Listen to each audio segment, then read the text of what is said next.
বয়স যখন 7 হয়, বারবার যখন সালাতের কথা বলবেন, সাথে করে নিয়ে দাঁড়াবেন, জুমার দিন মসজিদে নিয়ে যাবেন, মাঝে মাঝে নামাজে নিয়ে যাবেন। 7, 8, 9 এই 3 বছরের ট্রেনিং এ 10 বছর তো এমনি পাক্কা নামাজে হয়ে যাবে। নাকি বলবেন হুজুর আমি তো পড়ি না, আমারই তো খবর নাই। ছেলেরা যে বলবো বাবা নামাজ কায়েম কর, এর আগে কিন্তু নিজের মুসল্লি হইতে হবে। নামাজের ব্যাপারে নো কনসিডারেশন, কোনো ছাড় নাই। সালাত আপনাকে পড়তেই হবে যে কোনো পরিস্থিতিতে। এজন্য 7 বছর বয়স থেকে বিশ্বনবী ওয়ার্নিং দিতে বলেছেন। 10 বছর বয়স হলে প্রয়োজনে রূঢ় আচরণ করো, শাসন করো, প্রয়োজনে মৃদু প্রহার করো।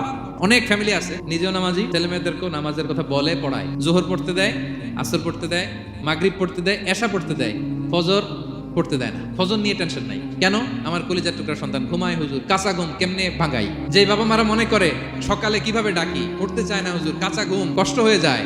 ফজরের সময় যদি আগুন লেগে যায় আপনার ঘরে, কি করবেন? আরেকটু ঘুমা, কাঁচা ঘুম। দুনিয়ার আগুন থেকে রক্ষা করার জন্য যেমনি ডাকেন, উঠায় নিয়ে আসেন, জাহান্নামের কঠিন আগুন থেকে বাঁচানোর জন্য ফজরের সময়ও ডাকার দরকার আছে না নাই?